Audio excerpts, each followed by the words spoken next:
DNA mwena mwabitegedde bulungi nnyo era ng'eggwanga likyakutte wansi ne waggulu. Kakati no omuzimu gwa Paulo Kafeero tukitegeddeko okusinziira ku nsonda ez'omunda gutandise okubeera nga tegulinnya abaana omu ku omu abasobodde okubeera nga ate munange bayita DNA. Ejjukira abaana babadde 25 wabula abaana bokka kyewunyisiza okubeera nga temunange babasobodde okubeera nga ate bayita DNA test era nga kakati tukitegeddeko ku ntandikwa ya wiiki eno abaana babiri babasobodde okubeera nga ate bagwa DNA test ate nga bano be babadde basingira ddala okubeera nga ate munange bafaanana omugezi Paulo Kafeero bagenda kubeera nga ate basitula okubeera nga ate bafuluma eggwanga lya Uganda batwalibwe mu ggwanga lya South Africa okubeera nga ate bongera okukola DNA test okubeera nga ate bongera ddala okubeera nga ate bazuula ekituufu era nga abantu abakitaddemu omukono mwe mulimu amafiina Sako n'abakulu abamanyi mu ggwanga lya Uganda njagala kubeera nga tekutera ensonga ezo oyongere okubeera nga tomanya embeera nga bwegenda mu maaso side zeeyo tula butuzikalira wansi awo nawe ojagenda kubeera nga ate otuwa endowooza yo kulowooza ki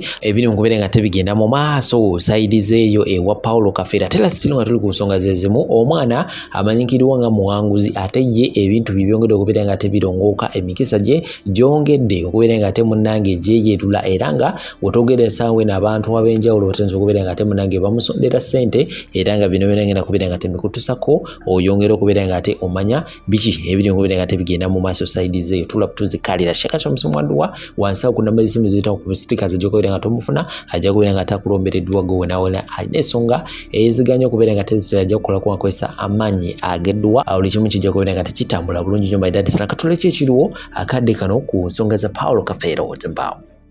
Akozeeko abaana Simon Peter Dube Swazi ne Nagawa abo abaana Kafeero mu myaka 30 n'okusoba emabega byabayimba mu nnyimba zo abaana oli baluyitibwa driver kyovo otuvugisa otettima driver kyo tukitegedde bwogimanyi gwokira naye please tutwale mpola obwana bwange obuto mbuliraani anabulera ngunzise Swazi nigane Simon Peter ne Elizabeth basigale kanikale emyaka 3 n'okusoba emabega. Kati kyenjaga okutegeera okusinziira kyonnyola n'oluyimba lw'oyimbye kirabika Kafeero yali akimanyi nti ono bebange n'abo kambaleke mbakozi n'amala najja mu maaso n'ayimba Buladina Ndibako. Yes, era akyala ajjana naye gyali n'agamba nti mwana wange sinze kitaawo bali yakugamba mu driver kyova tuvugisa otettima nti abaana bange ani anaabalera ngonzise n'amaana ajja mu maaso n'agamba ate gwe Buladina mwana wange sinze kitaawo nakukuza bukuza nga muyambi. Kakati ndo nze nina ensonga zange zenjagala okubuuza omukulu Balamu entonotono oba okwemulugunya mulimu okwemulugunya n'ensonga ez'okubuuza ku nsonga za Kafeero mwazirese tuzoogereko. So let's talk about them. So guys, mbadde mbagamba nti nze nina ebibuuzo byange byenjagala okubuuza for the money. Minister Balamu abinzitiremu n'okwemulugunya kwange akubuli okwemulugunya kwange okusooka njagala kutegeeza Mwami Balamu nti bulijjo omuntu wakozesa obusente y'omusolo gavumenti evaayo n'emugunjula. So tusaba mu bintu bino gye biggwera bya DNA abantu abamu bavunanyizibwa bafeesinga obuvunanyizibwa bwabwe. Nina okukkiriza n'okulowooza okusinziira ku bikolwa n'ebigambo ebyogerwa baganda ba Kafeero nti problemu ya Kafeero ye Naŋŋanga ne muganda we Mugerwa bwe bagatta taata. Bw'oŋŋamba nti nno olwanira kitiibwa kya Kafeero lineage ya Kafeero obutafa butaggwaawo era munoonya baana ba Kafeero ne mukola DNA ez'enjawulo nga zoogera kyekimu still ne ku minisita gye wakoze nga be baakweyitira bennyini ne bakutwala okusima nga abalala tebaliiko era ne musima nga bwe muyita ababi tebaliiko era DNA nekomawo nga bwe mutaagala Katonda ababalemezzaako nti ba Kafeero. Then gwe Naŋŋanga n'oyimirira n'ogamba nti ngenda kulaba ng'abaana bali nabo mbafunira ekijja. Kiki ky'oba ogezaako okutegeeza nti ogenda bafunira ekijja? Bw'oba ogamba nti abaana bano ba muganda wo ng'era okkiriza nti Naŋŋanga yazaala Kafeero kozi biwanuuzibwa byogerebwa nti Naŋŋanga yeegaana Kafeero. Bw'abanga ddala Naŋŋanga yazaala Kafeero lwaki tobeebasa ku kijja kwe beebasa taatawo Naŋŋanga kuba yaleka ekijja jjajja waabwe. mifo kyo bateekewo akafeero omusayi gye gubagobye ng'ate gwokkiriza nti baana b'akafeero ogenda babeerera taata lwaki obeera tobeebasa ku bijja bya jjajja waabwe taatawo Naŋŋanga because Naŋŋanga bagamba yali mugagga okusinga ne Kafeero. Naŋŋanga Kafeero we mwamuziika si kye kijja kyammwe era bagamba Kafeero yali yaziikawo ssenga we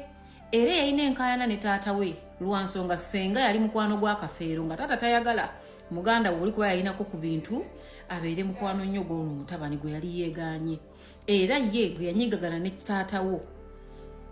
ye kwe kugamba Kafeero nze gonziikanga era bagamba abaaliwo nti Kafeero bwe yafa amina omukyalo we bwe yafa Kafeero yamuziika awo bwe baamuziika but when Kafeero died ne bamuziika awo Naŋŋanga yakimawo ssenga wammwe n'amutwala ku kijja Naŋŋanga we yeebase lwaki Kafeero teyamuggyaawo bw'abanga ddala Kafeero mwana wa Naŋŋanga. So mugenda kudda wano mukayanira omusaayi gwa Kafeero omutuufu mwagala okugugoba mwe mwagala okusigaza omusaayi mugenda kugoba omusaayi gwa Kafeero omutuufu mwe mwagala okusigaza omusaayi ogufevalinga saidi yammwe kubanga nammwe mukimanyi munda mummwe nti Kafeero yalibanga si muganda wammwe. Buli muntu bw'abagamba nti mugibweko DNA ekonfami ngoba muli baluganda ne Kafeero kubanga twalibanga tukayanira ebintu bisatu nga byonna si bya Luganda. Tukayanira abaana abalina DNA efanagana n'eya Kafeero tukayana n'abantu mmwe abeeyita baganda ba Kafeero nga kitammwe yamwegaana nga namwe mugamba abaana bammwe kati ne tukayanya n'abaana abaalibanga bali ba musaayi gwammwe ogutali gwa Kafeero. Lwaki ekya DNA mukiwakanyamba okisinzira w'okikoze Naŋŋanga unless ngo tugamba bwe wayingira bino ebintu by'okukola DNA wali olina by'oyisizaawo kubanga batugamba nti Kafeero ne taata we baali tebakwatagana baali kabwanango era abantu bakkiriza nti okufa kwa Naŋŋanga Kafeero omuzimu yagulinamu omukono kubanga bagamba omuzimu mbu gwatulugunyanga Naŋŋanga oyo omukulu kitammwe era bamugamba nti n'omufu yavaayo nga bamuteeka obucupa bw'eddagala tetusobola kwewuunya naye ng'abantu abagamba nti Naŋŋanga okufa kwe omuzimu gwa Kafeero gwamufuukira ekizibu bwe tubanga nabo tuli bakkiriza kati then tukkiriza nti gwe Naŋŋanga omutaaliwo kati ensonga lwaki wawagira nnyo okusitula okuziikuula omusajja Kafeero nga tekikuluma ekisooka si muganda we takuluma oba bamuziikudde oba tebamuziikudde. Ekyokubiri gwe wali oyagala kulabanga eddagala liri eryaviirako taata we ebizibu bye yafuna okutuuka okufa bye bagamba mbu liri mu kubonyaabonya famire yammwe gwe wali ofa kimu nti webaziikuulayo n'omuntu eddagala eryo ne limuggibwako mmwe gy'emirembe gyammwe mwe obutafuna bizibu kitammwe bye yafuna but olw'okuba wali tolina bw'osimulayo Kafeero ng'oli wekka wasayidinga n'abaana bano abasaba DNA test empya ng'okimanyidde ddala bulungi nti balamu ye ogugwe gwagenda okukukolera kuziikuulira mufu gw'otuukiriza ebigendererwa byo ebyakalogo kalenzi. Yensonga lwaki tewayita baswazi bw'omanyidde ddala nti baana ba mugenzi tebajja kukkiriza kuziikuula kitaabwe. Tukkirize nti kati Naŋŋanga ne Mugerwa mmwe bizibu ebikulu mu baana ba Kafeero era singa omwana wa Kafeero yenna afuna obuzibu tulina kubuuza mmwe kuba mwagala kuteekawo okulwanagana wakati w'abali omusayi gwe guwandudde mufo ky'okukwamba abaana abo mugambe nti bamaama b'abaana balaga abaana baabwe gye bazaalibwa mwagala kulaba nga mukola lutalo nti bwe bakuba aba Kafeero ne bafa ne baggwawo mmwe kibakolera kubanga ebintu muba mubitwala kuba Kafeero abo batalinawo agambayo. Njagala kubuuza Naŋŋanga lwaki Kafeero bamuziika we yagula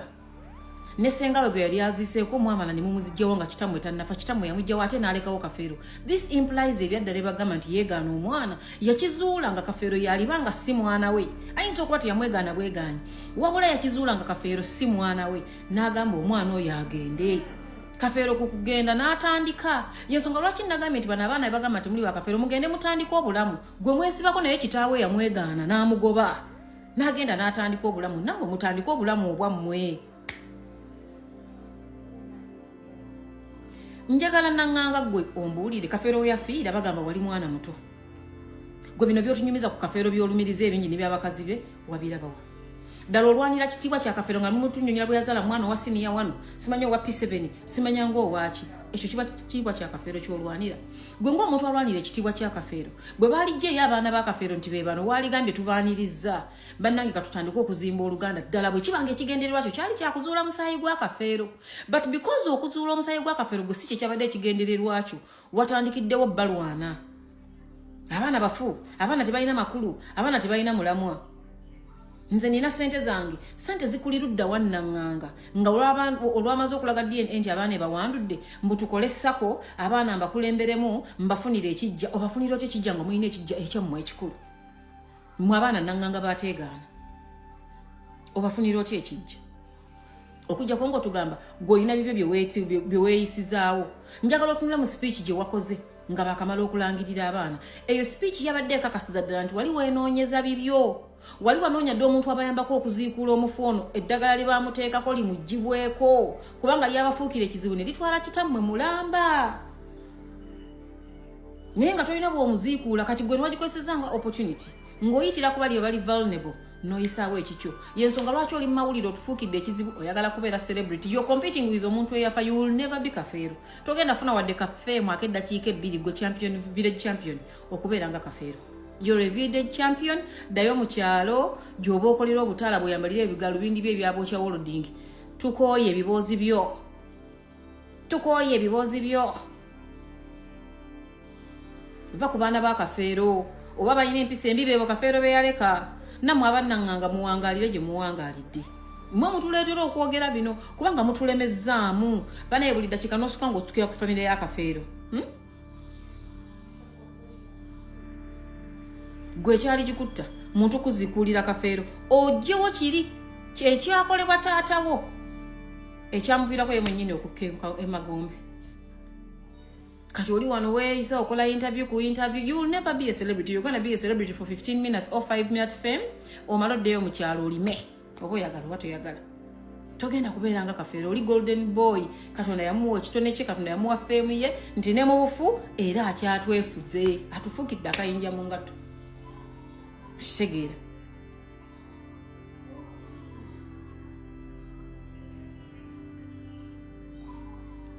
otugambye mu speech yo zozenga okola oyagala kununula musaayi gwa muganda wo kyokka mu speech gye wakoze nga bakakuwa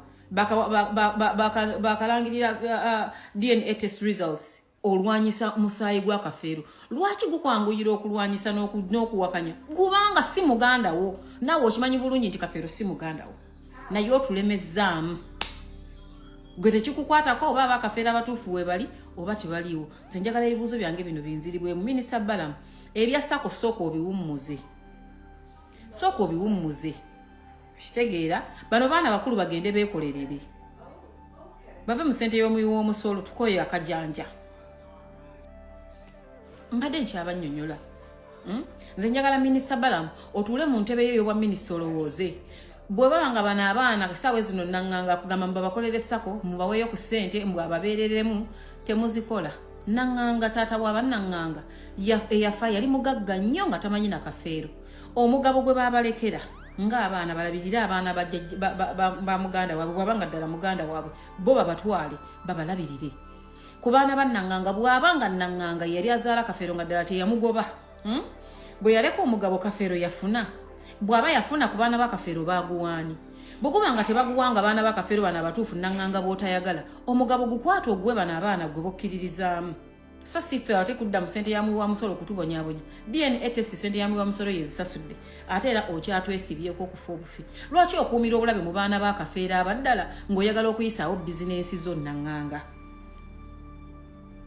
kyogamba nanganga gwasinga omusawo yakebera kafeero n'agamba nti omusajja alina loss pound counts gwamusinga okutegeera oba gwe wamulagira nti kati sebo woba omukebedde kyoba oyogera kale nze njagala onnyinyonnyole ku mwana eyazze ng'alina emyaka 42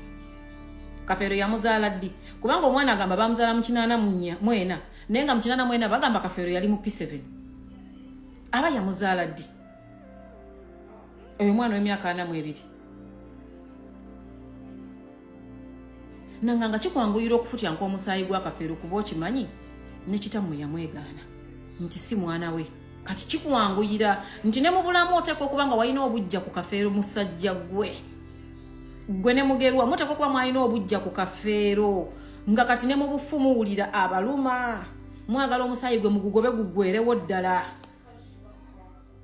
obukyayi bwe mwamuyinako okuviira ddala ku kitammwe bulanze empaka mummwe kati mubututte ne ku baana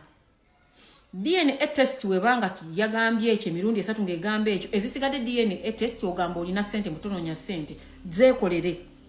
nanganga DNA test ezisigadde ku baana abo zeekolere kwata abaana abo group eyo yonna nga we yasuuliddwa ebbali ogitwala ogikebeza oba erina oluganda ku ggwe gyekeberere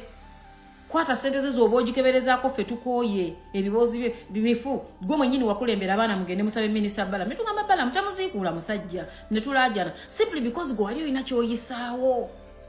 wali olina ebintu ebyakalogo kalenzi ly'ogendamu n'ofiirawo nnyo bakoone omusajja ne bamukola ne bamuggyayo era seewuunya bagamba nti ne ku ssente ezizimba entaano okugimaliriza wabbako miliyoni 2 n'ozirya. I am not surprised. Kati sente gwe zogamba zolina ziruwa era zikola ddi gwagamba nti ddala olwanirira musaayi gwa Kafeero muganda wo kwata abaana abo abasigaddewo bakoleko DNA test kakasanga ba Luganda abaana abo naawe ogyekoleko ne mugerwa mugyekoleko oba ogyagala mu nsi kigitwale because you said you have the money. You have the money. Kino ekintu wakispearheading nga nekigendebwa Balamu baziikula omusajja omaze omuswaza omukunamiza bamuziikudde ate era okyotuleekaanira otusimbirako obwo obunnyonnyo ng'otuleekaanira nga lwaki mutwesibako okutuuka ku eyo point. Kafeero yaleka bimeka ebyo yaleka mmeka ze yaleka mu gavumenti ze zirina okutoolebwangayo nga buli olowooza okukola obuvuyo nga batoolayo mbu bakole DNA g'osobola otunnyonnyola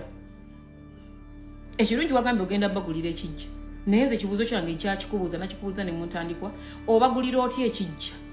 nga balina ekyajjajjaabwe naŋŋanga gwe gwogamba nti yekitaawo era gwogamba nti yazaala ne Kafeero bakwate bukwasi walage ewo jjajjaabwe banaabaziika ewa Kafeero woba tobaziika kuba ye Kafeero yagula ewuwo oluvannyuma lw'omugo oba mukika nti si mwana wammwe kati gwe guno omusaayi gwammwe gwokkiriza nti gwammwe jjajja wammwe yaleka ekijja we yatwala ne ssenga wammwe Kafeero gwe yali aziise ku ttaka lye kwata bano abaana bajjajja wammwe abakitaawo bazzukulu bataatawo obaziike ku kijja kuli totumalaako mirembe musajja gwe bannanga oli muno ozungu owulira ogamba nina okusooka nfunemu ssente mu kino ekintu DNA gozze ng'ozisaba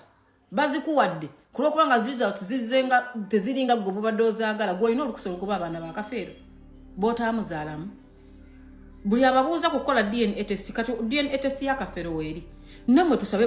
mugyekoleko gwe ne mugerwa babakebere publicly babakebere oba muli baganda ba Kafeero kuba omuntu kitamu abazaala gwe yagoba nti tamuzaala ate mwemuvaayo nnyo muweesimbako nnyo